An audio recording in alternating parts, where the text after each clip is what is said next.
will go live, then yeah. We are live. Welcome PCS members and friends to our today's IBS PCS seminar. It is a great pleasure to have with us today Professor Dong-Hee Kim, and I would like to invite our scientific host Alexei to introduce our speaker. Please, Alexei.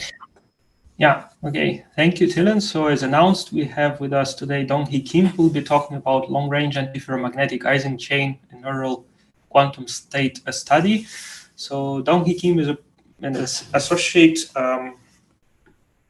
professor in Gwangju Institute of Science and Technology in Korea, interested in many-body theory, many-body quantum systems, including DMFT and quantum impurity models, electron transport and mesoscopic systems, and also statistical physics of complex systems.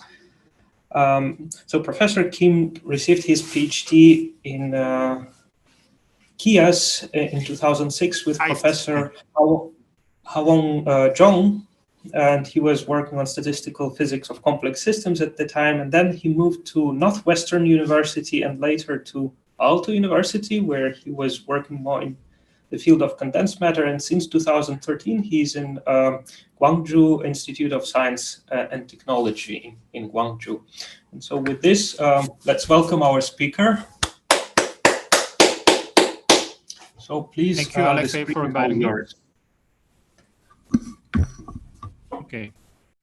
Thank you, everyone, coming to my talk. And then I'd like to thank you again for Alexei for inviting me for this talk. The talk I want to give today is about the long-range antiferromagnetic Ising chain, and which I calculated by using a so-called neural quantum state ansatz. Okay. Okay, here's the outline. I'm going to start my talk by giving some overview of a quantum phase transition, and I'm going to clarify some issues remained with antiferromagnetic side of the long-range interactions. And then I'll move on to my methodology, which is called neural network quantum states, which is basically kind of ingredient for variation of Monte-Carlo calculation. And I'm going to use it as a trial wave function. And then I'm coming to my main results, which is about the characterization of the phase transition in the system. I'd like to focus on two things. The first one is test of scale invariance. Basically, it's about calculating critical exponents. And the other thing I want to tell you is about the test of the conformal invariance, which is more on to the correlation functions and its characteristics.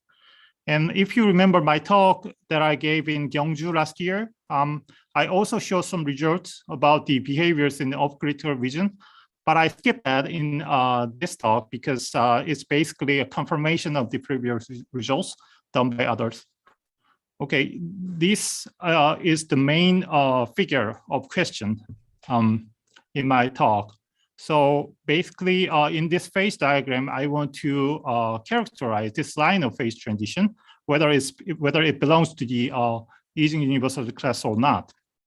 And these two gentlemen are my students, and Dong-Hee Kim is main author of this the work. He actually made all codes and then done pretty much all calculations, but he's graduated this year, and then now he's at Kakao Corporation. What are alpha and theta? Sorry? What are alpha and theta in the figure? I'm coming to that point later. Alpha is the decay exponent of interaction, and theta is the theta controls the strength of the interaction and the interaction. The alpha is the decay exponent, which controls the long-range decay of the interaction, and theta is the parameter that controls the phase transition.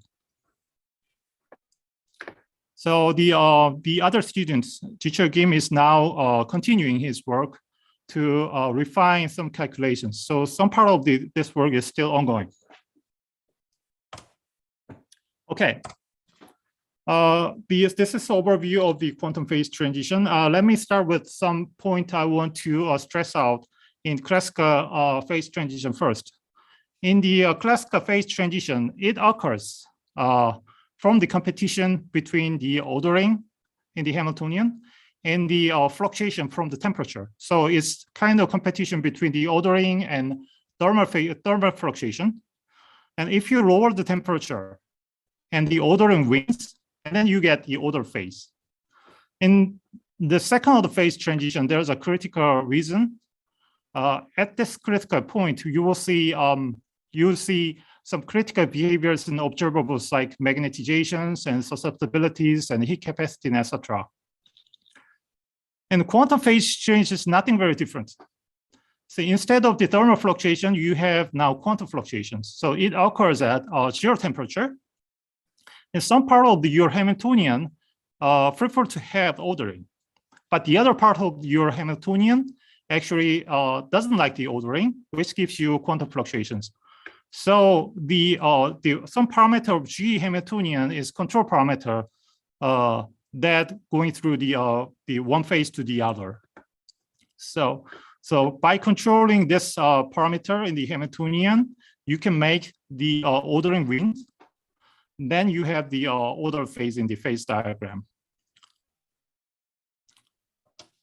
So let me introduce the transverse field Ising model, which is the stereotypical model of the quantum phase transition in all textbooks. And it's also very relevant to our work because basically we are plugging the long-range interaction in the system. So the first term in the Hamiltonian is exchange interaction, as in the classical Ising model, and the other term is with the x direction Pauli operator, which is flipping the spins in spin z basis. If this transverse field term is very, very large, then your eigenstate, energy eigenstate, should be product state of this spin x eigenstate.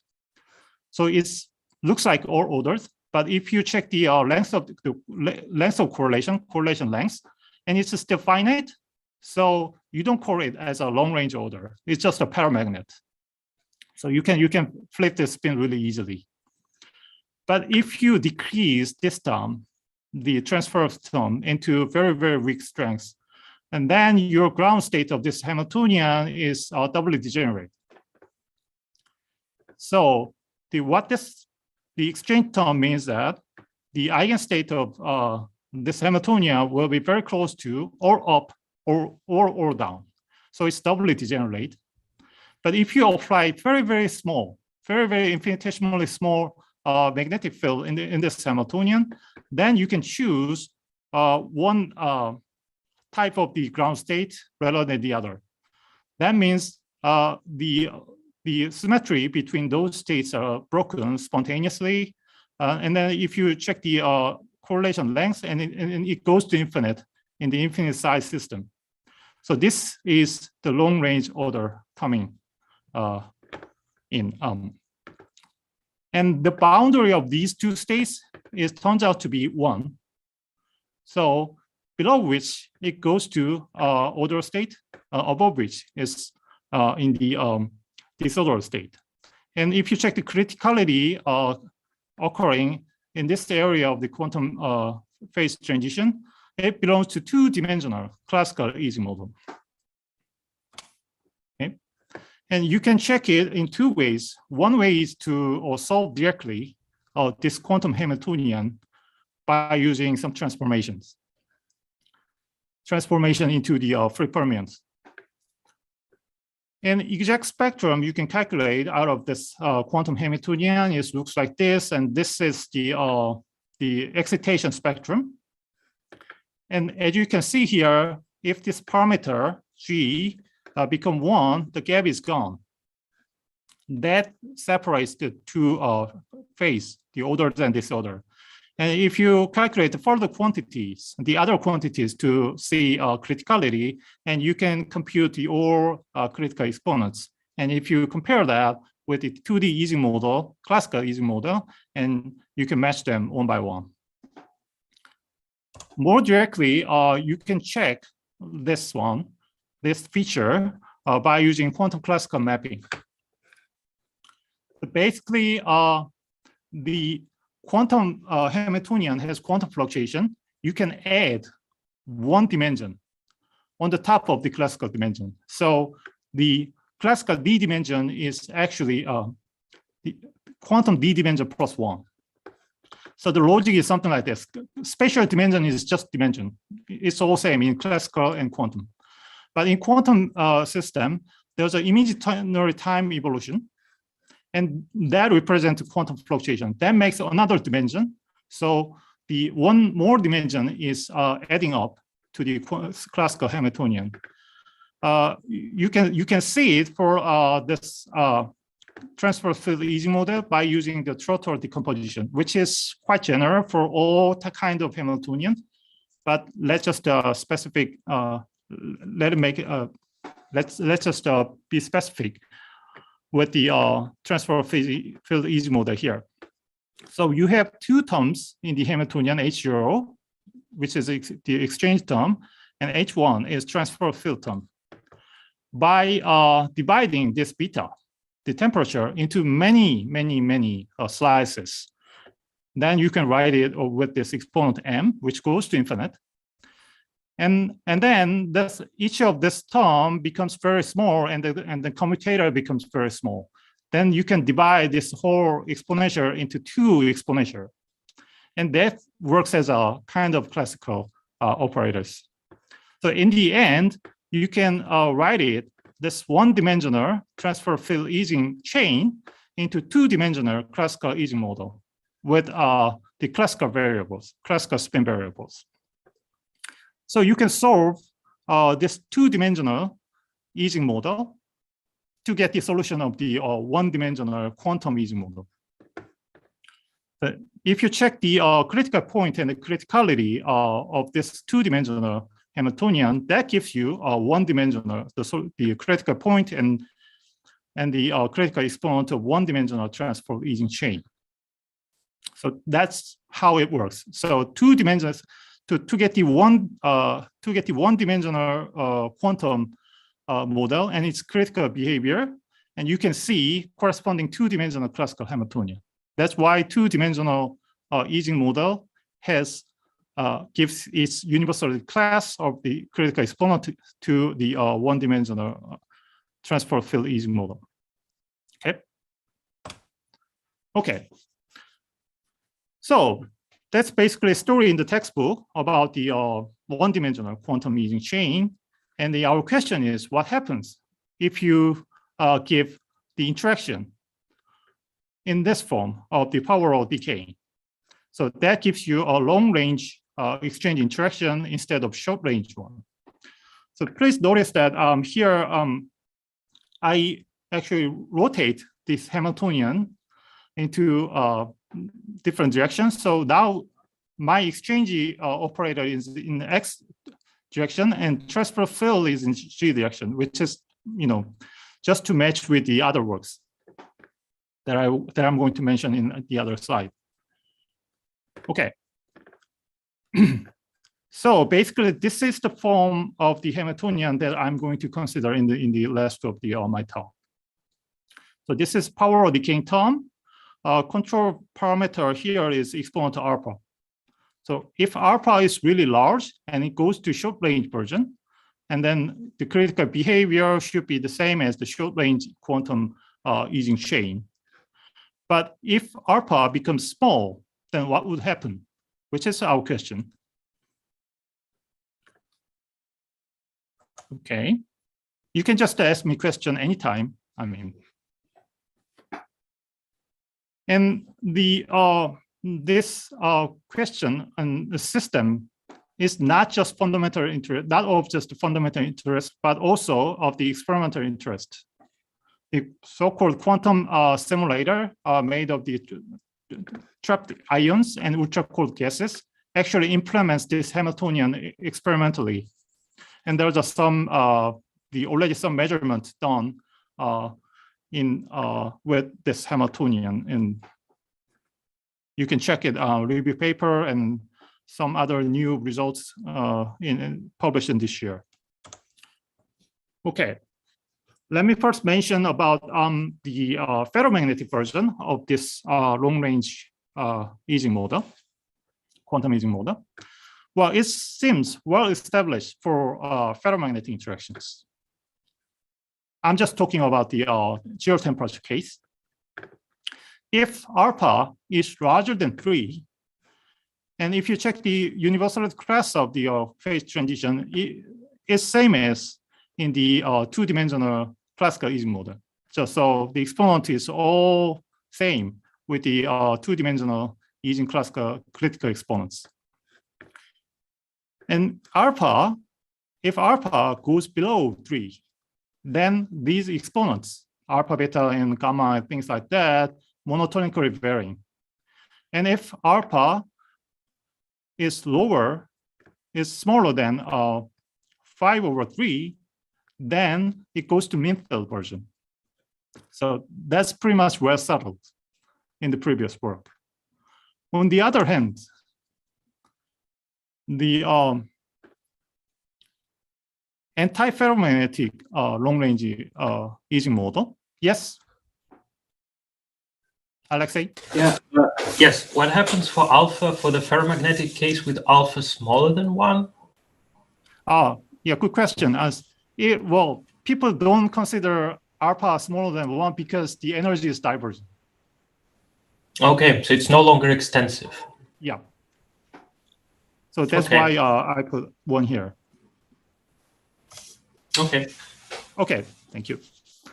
Okay, but on the other hand, in the antiferromagnetic side of this long-range Ising model, there's some conflict between the previous results. Or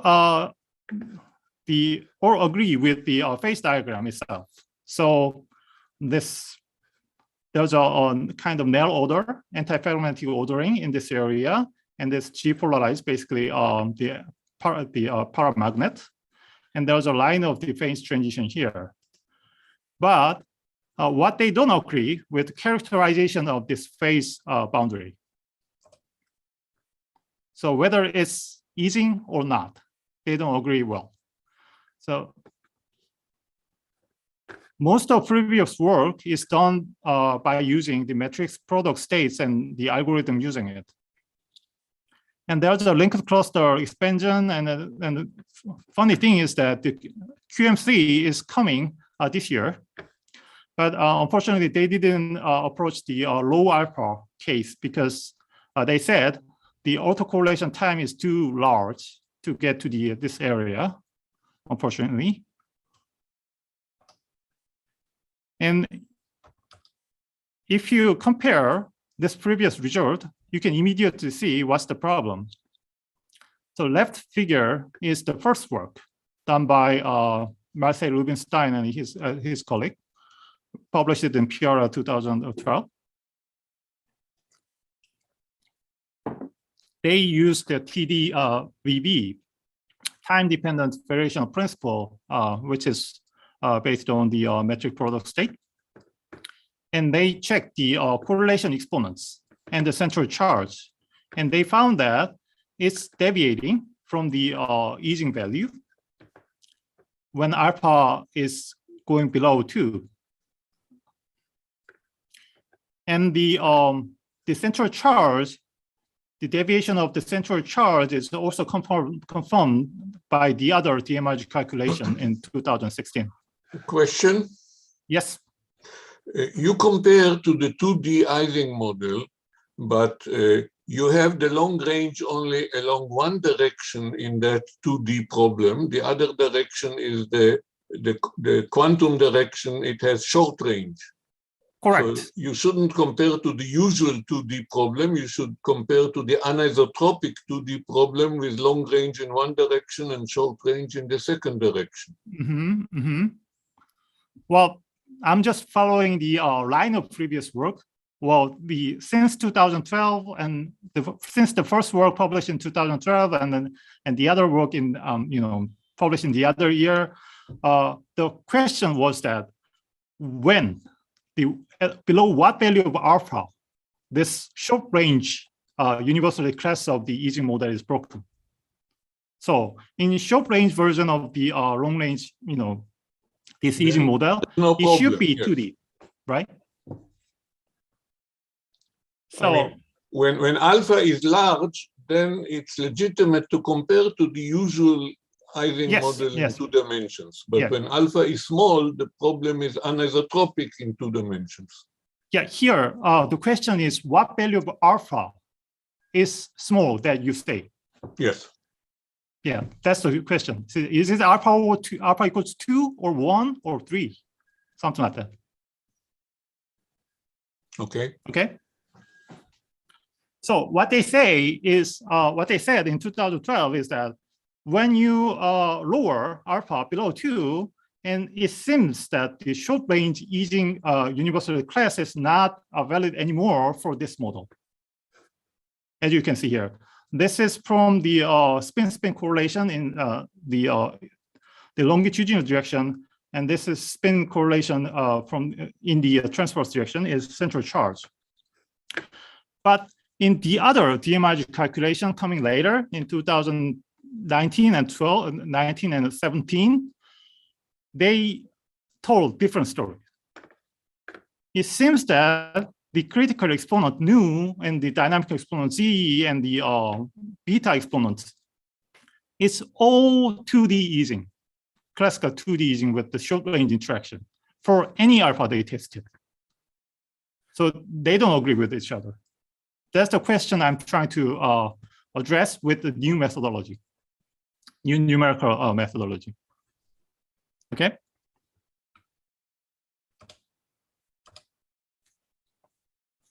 So, which is not part of this talk, this particular talk, but I should mention about the off-critical area of phase diagram too, because it's also quite interesting.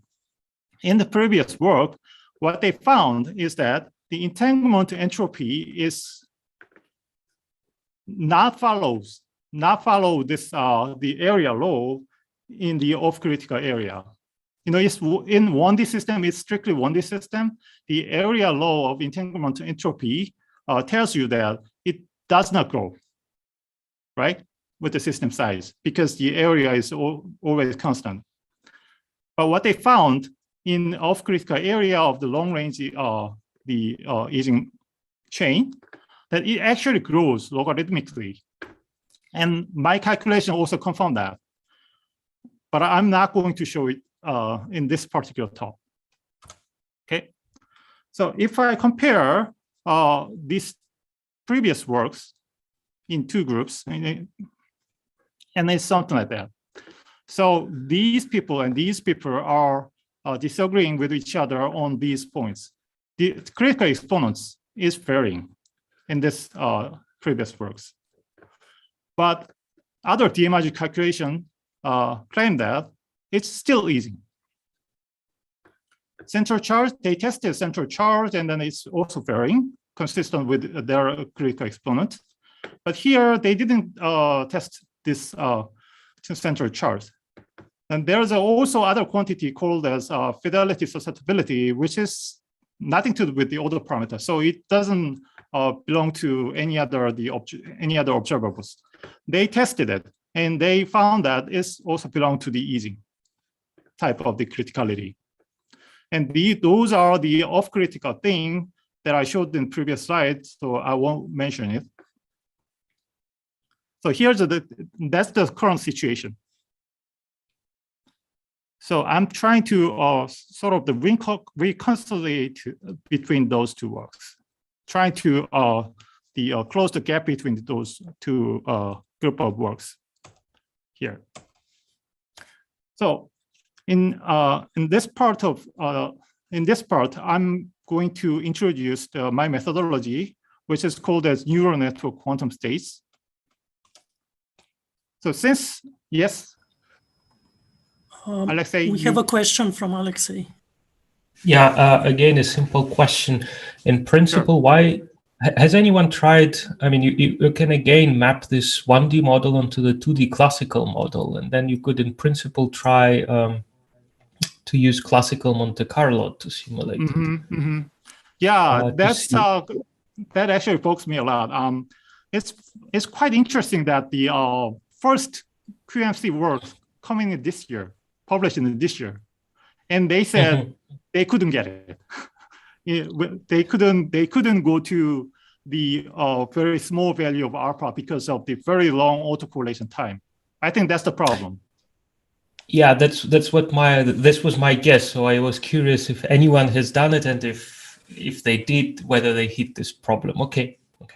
Yeah, you can check. I think this work. This is the only work that I found that the other than the DMRG. They used the stochastic series expansion method to get to the this phase diagram. And the largest one, largest size they made is 64 size chain, and still they have large fluctuation in the measurement. So I don't think that it's quite reliable, even if they have quite small size. Okay. So the motivation of this methodology start from the well-known problem with the huge Hilbert space size for the exact diagonalization. I guess everyone knows this part, but let me just briefly mention. The exact diagonalization is the sort of the brute force attack and really exact, right? But to solve some problem with the exact diagonalization, you need to describe the whole Hilbert space. And your metric size is the Hilbert space size. And if you have like this n size of n spin systems, then the size of Hilbert space is 2 to the n, and which is going to be really huge if you have 100 sites. So I checked the previous works with the exact diagonalization, and I think this is the world record.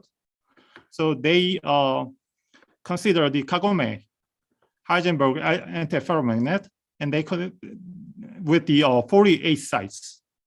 And if you count the number of Hilbert, the size of Hilbert space, and it's 10 to the 11, and to compute it, they needed like more than 10 terabyte memory and 10,000 CPUs, which is quite crazy. And the other thing I want to mention is that the problem with the entanglement entropy. Usually, to solve 1D system, DMRG is the best one, right? That's because of the area law of entanglement entropy. Entanglement entropy doesn't grow in 1D system, even if you increase the system size. But if you are getting away from the 1D, then your entanglement entropy has problem. Now you have the area law, and with the area increasing with system size away from the 1D, then you have like a larger metric size in the DMRG calculations. And we believe that in long-range version of the transverse Ising model, it's kind of the between some volume law and area law because of the long-range order. So even in the DMRG calculation in previous work, and they really have the large size of the matrix for the SVD technique used in the DMRG. Okay, the reason of the our choice, which is the New York quantum state, is because it has some advantage to address this problem. So in terms of entropy, it has higher expressive power of the quantum states, and some believe that it can describe quantum states away from the 1D by taking account of the increased entanglement entropy. And the other technical advantage over the other method, the DMRG, is that we can consider the periodic boundary condition. Usually, open boundary condition is preferred in DMRG because of the technical problem there.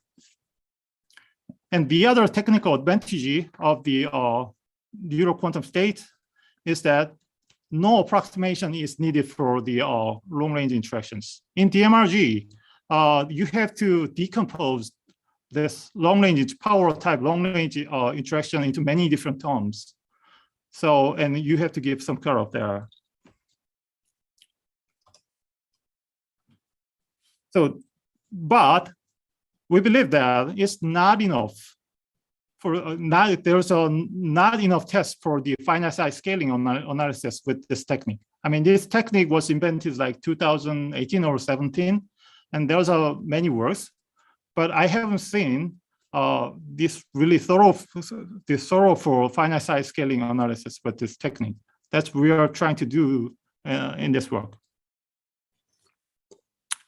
Sorry. Okay. The thing with the Euro quantum state is that its ingredients for the other type of method, which is called the variational Monte-Carlo calculations. The variational Monte-Carlo calculation is, as we know, it's in the textbook. Like you have some expression of the quantum wave functions, and then quantum wave function is parameterized with many parameters, right? And by forcing it to lower your ground state energy, and then finally you will get some expression of the ground state, right? That's what variational principle says. So what we need is some very good expression about this ground state wave function. So in this problem of the Ising chain, the basis is that just spin z, right? And given spin z basis, you have to generate coefficients of this wave function. And that's what we are trying to use Euro quantum states. But if you search the literature, the variational Monte-Carlo is not first choice, I would say, for this phase transition problem, because usually there's some bias coming in this method. Because in traditional way of the making this ground state expression of the ground state wave function is dependent on system or type of the state that you are trying to get out of this method, like slider gesture state, states, or Kutzwiller ansatz, and things like that. But we believe that Euro quantum states or neural network quantum states is kind of the make this problem not completely away but improved. That's because of the universal approximation theorem of the neural network. What it said is something like this: a feed-forward neural network with with the single hidden layer. It's a universal approximator for any real valued continuous function. So if you want to describe some arbitrary real valued function, you can just fit your neural network to represent it, then that's done.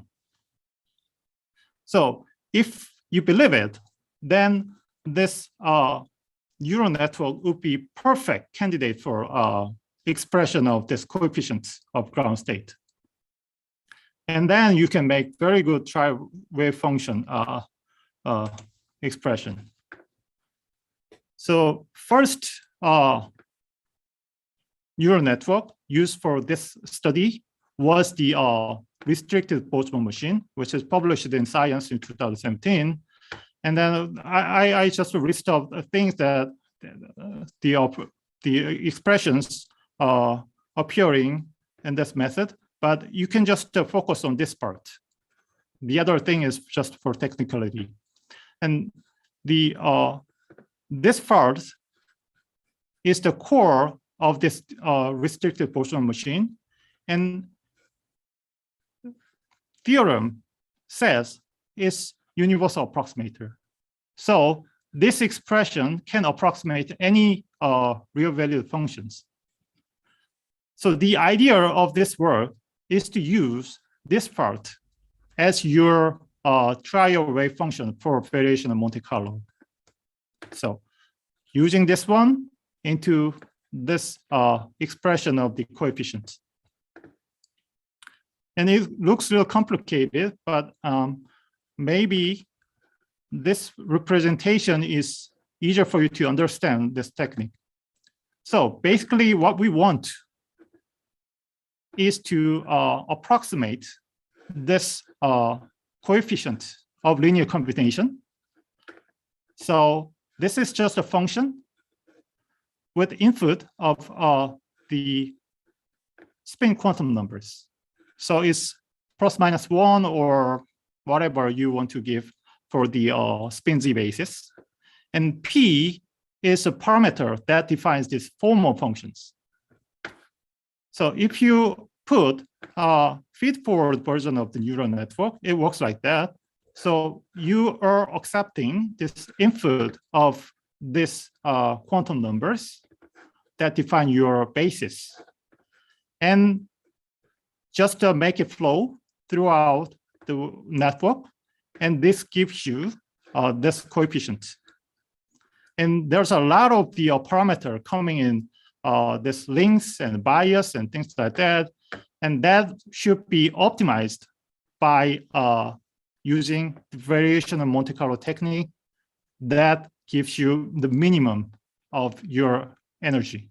So in other words, you're training this network to minimize your energy. So there's a chatting coming in. What is P?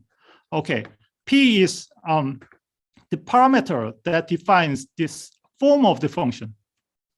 So technically, it represents all neural network variables like weight of the this link and the biases of this hidden layer neurons and the alpha neurons. So that is P, and which is optimized by using variation of Monte-Carlo technique to minimize your energy. So that's basically the process. Okay, this is just test results. This is small system, L equals 16, and we compare this exact diagonal result and the restricted Boltzmann machine results. And as you can see, it works pretty nice.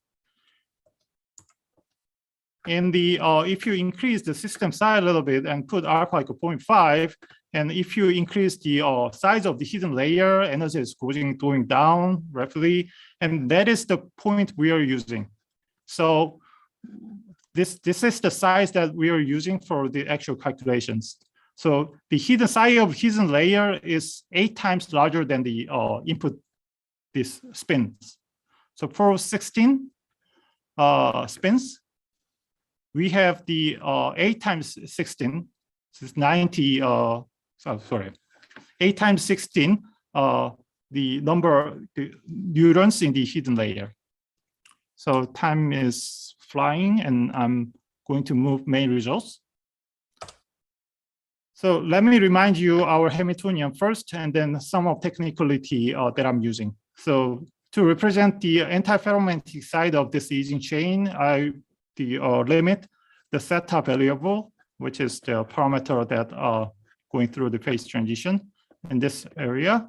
And then the main, the long range decay exponent that we are examining is in this area from 0.5 to 2. And to implement periodic boundary condition, we give a cutoff of the long range interaction by the half size of the chain. Okay, that's the technicality. And this is the first result, first part of the result, test of the scale invariance, critical exponents. So this is usual first order cumulant test to find the critical point and then critical exponent nu. The first order cumulant is defined like that with the magnetization with staggered coefficients. which is called sometimes staggered magnetization. And by using it as an order parameter, you can calculate the force of the cumulant. And the crossing point of the force of the cumulant between different sides of the systems gives you the transition points.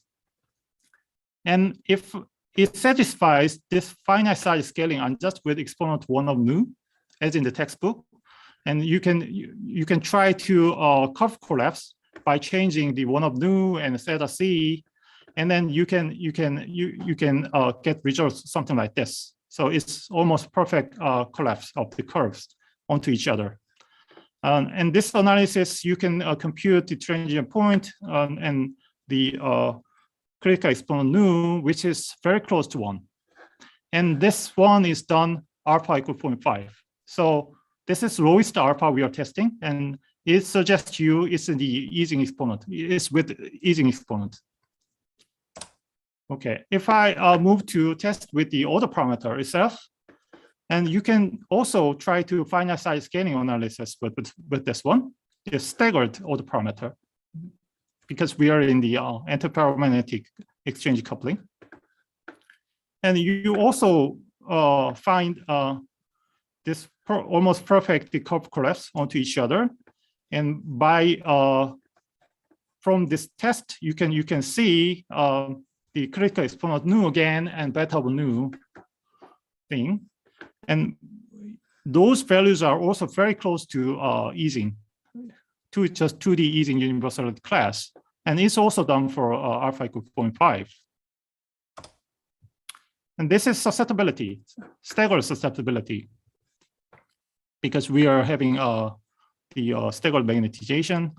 And it says the same thing. The exponent is very close to 2D exponents, and then, it's all agree with the 2D Ising model, even though we are at very small alpha 0.5. This is fidelity susceptibility. One thing with the fidelity susceptibility is that it doesn't depend on the other, other definition of the observables. So it only focuses on the state itself, quantum state itself. So it measures how similar two wave function is. And if you check the susceptibility, which means that how it became away from one another by changing the parameter theta. And if you close to critical exponents, it shows some criticality like this. And it's known that it satisfies some finite size scaling on just with exponent nu. And if you see this test of the curve collapse, then you will see that you will get the critical exponents very close to 1. So everything I tested agree with the 2D, just usual 2D Ising model, even at very small exponent alpha. Okay, and I also tested the spin correlation, spin-spin correlation. This is the longitudinal direction. And Rubinstein's PRL in 2012, they didn't test the other exponent, but tested this exponent. And it says it's away from the 2D classical Ising universality class below alpha, the alpha below 2. And my test says something different. So this is just finite size scaling of the spin correlation exponent. And I'm going to show a little bit, little more detail about this correlation function later. But here what I want to tell you is that this exponent is very close to 2D exponents, indeed. So there's a mismatch between my work and the PRL 2012. So everything I tested is, again, consists with the 2D Ising exponent, even if my alpha is very small, it's 0.5, right? So if I show you this scaling dimension or eta,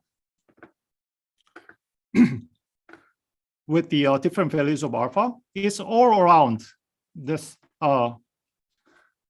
value of the Ising model. There's no systematic deviation like what was shown in this PRL. Okay, this is sort of summary of what I have shown in previous slide. This exponents. That's all consistent with two-dimensional Ising class. But that's not the full story here. The second part is test of the conformal invariance, which actually says something different. So a usual test of the usual tool of the CFT, conformal field theory, is to check the central charge. So that's what actually calculated in the PRL in 2012, and it said it's deviating from 1/2, which is the Ising value. In DMRG, they calculated the von Neumann type of the entanglement entropy, but it's not available in my methodology. We have to calculate the second Renyi entropy instead. But still, in second Renyi entropy, you can calculate the central charge as well. And using some finite-size-scaling analysis with central charge, and we have actually a value very similar to 1/2, which is Ising. So this is finite-size-scaling results, extrapolation to the infinite system size. The reddish one is the with the periodic boundary condition, and the bluish one is the open boundary condition, which is same as the open boundary condition is same as in the DMRG. So if you check the finite-size-scaling formula and then fit your data with those formula, and the extrapolation result is very, very similar to 1/2. So far, everything that I tested is consistent with the 2D Ising model. But here's a catch. Does the central charge exclusively guarantee the presence of the conformal invariance? I'm not the expert of the conformal field theory at all, but literature said it's no. The answer is. So the central charge itself does not guarantee conformal invariance at all. So original derivation of the central charge in this phase transition problem is coming from the scale invariance, actually, not the conformal invariance. Although it's used as a tool in conformal field theory. And the better indicator of the conformal invariance is actually finite-size-scaling form of the correlation function itself. And in the next slide, I'm going to explain what it means. So at critical point, you can consider two type of invariance. One is usual scale invariance, from which you can calculate the critical exponent. The other invariance, which is now always available, is conformal invariance, which is stronger invariance than scale invariance, because if there is a conformal invariance, you can drive the all exponents, but scale invariance does not guarantee this conformal invariance. The core of the conformal invariance of the correlation function, and by looking at the form of the correlation function, you can calculate the all exponents, this so-called scaling dimension. And in this case, two-point correlation function gives you a scaling dimension delta sigma and delta epsilon, which corresponds to critical exponent eta and nu. And by using hyperscaling relations, if you have nu and eta, you can calculate the other exponents as well. So here's that's basic picture. And what I have tested is this exponent. This one I haven't shown you yet, but this one I showed in the previous slide, and it actually gives you a match with the Ising exponent. but that's about the comparison with the scale invariance. But conformal invariance itself requires a stronger condition on the correlation function. It requires this particular form of the correlation function, which is much more than this just a scaling, because there is a sign term here. So what it says is that you have to check if there's this sign term in your correlation function to guarantee if there's a conformal invariance in your system or the safety description is valid in your system. So I tested with this correlation function with the two versions of the operator. One is the usual spin correlation function, and the other is bond energy correlation, which is typically computed in the Ising model. So this one has a poor numerical property. I'll focus on this spin correlation function when testing this sign term. But here's just a scaling collapse with this two type of the 2-point correlation function. And as you can see here, the scale invariance is clear. So if you put this L to the 1/4, which is scaling dimension here, this is 2 for the energy scaling dimension, and it gives you a perfect collapse. So I would say there's a scale invariance in this system. But if you test this sign term by just multiplying this whole thing with your the correlation function, and it says something different. So since your correlation function is 1 this term, if you multiply this term, it should give some flat behavior asymptotically with a well-defined discrete scaling dimension, delta, in short-range the Ising model. If you test this one at alpha equals 0.2, alpha equals 2.0, it's almost flat here. And if you directly compare this the safety description of the correlation function, and you can see any difference between actual data and the 1 sign here.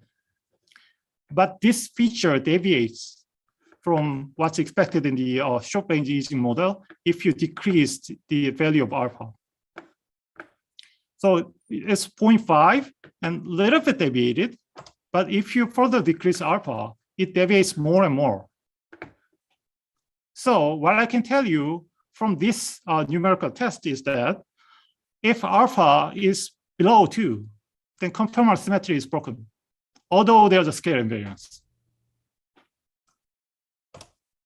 So here's my last slide. So basically what I said in the previous slide is the conclusion of my work.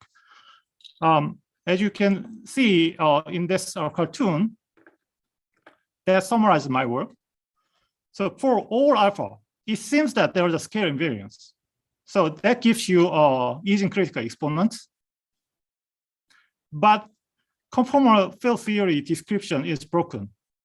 If you really, if you try to see carefully the correlation of the form of the correlation function. That is quite a funny thing. I mean, Ising critical exponent is valid for all area, but actually in some part below some alpha, the conformal field theory description is broken.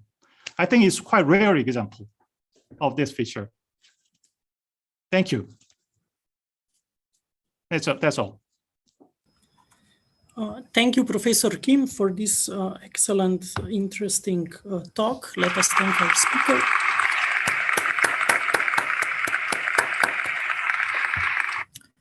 And we have time for questions. Perhaps let me start.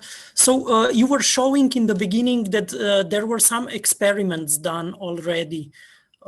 Yes. So can you repeat? Was this experiments with long range, and if Yes. that's the case, could they manipulate this exponent alpha that you talk, and what are the kind of numbers of alpha they can probe or tune? Yeah, I think they can control the alpha, but they prefer to have the long range interactions rather than the short range, because it's Rydberg atoms. So it's in nature long range interacting. So small alpha. Yeah. They actually, I think it's hard to implement the short range version in the experiments. Mm-hmm. Because it's Rydberg atom, it's long range coupled. And what can they then measure? I mean, can they probe? I mean, critical exponents or maybe correlations. Probably they maybe could. I don't think their experiment is that much accurate. I think well, I actually haven't gone through all of the reference, but my impression is that they are more focused on the implementation itself, realization itself, and some dynamical features. Because in this quantum simulation experiments, it's all about dynamics. So it survives quite short period of time, like 1 second or 2 seconds, and you have to do all measurements in that time period. Mm-hmm. So it's not yet so far that they could test your predictions. Yeah. Mm-hmm. Yeah. Okay, thank you. Any other questions from the audience?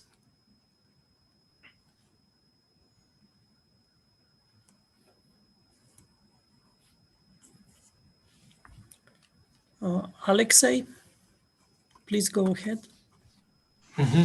Yeah, another simple question. So since this is a variational method, maybe I missed that, but in principle, you can compare the ground state energies you get from the neural quantum state and say the other groups got with the DMRG. So how does it compare?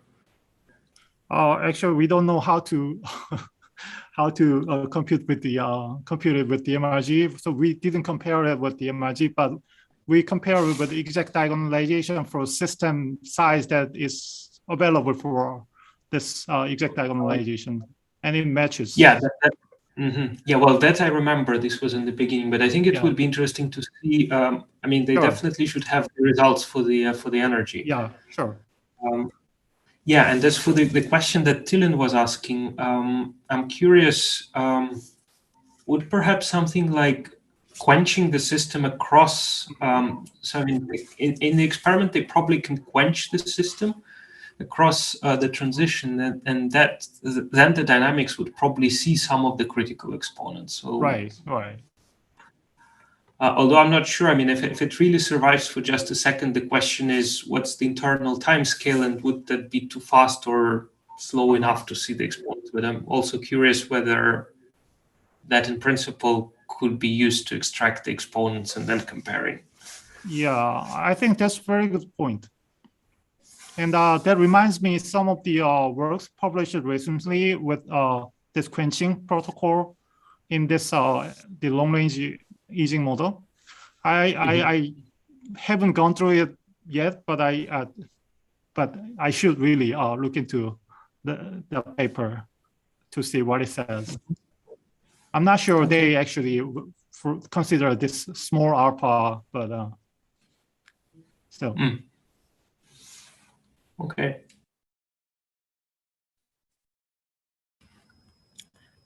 Perhaps let me ask another question. So when you consider this long-range interaction, you make a cutoff, right, in order to be able to do periodic boundary conditions. Mm-hmm. So how much do you think that the cutoff affects? Because in this long range, right, cutoff might change the whole yeah, that's a very good question also. Well, there's a two-way to implement this long-range interaction. with the periodic boundary condition. One is giving cutoff like we do. And the other is considering E-word sum or something like that. It's just it's round up. It's to make a interaction few round of these circles, which is it's hard to explain the expression numerical, the analytic expression they consider with the UR summation. But we actually tested that one too in the beginning of work. In terms of the critical exponent, we didn't find any difference. So this kind of gives a bit more validity, let's say, or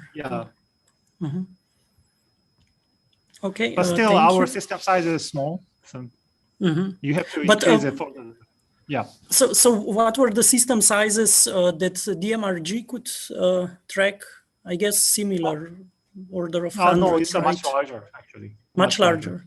Yeah, it's I believe it's larger than 300 size. And you did 128, right? 128.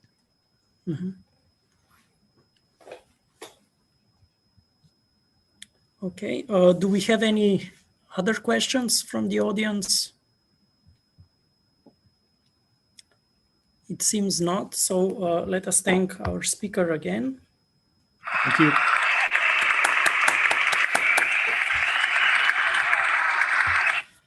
And with this, we conclude our today's seminar. Thank you all for joining.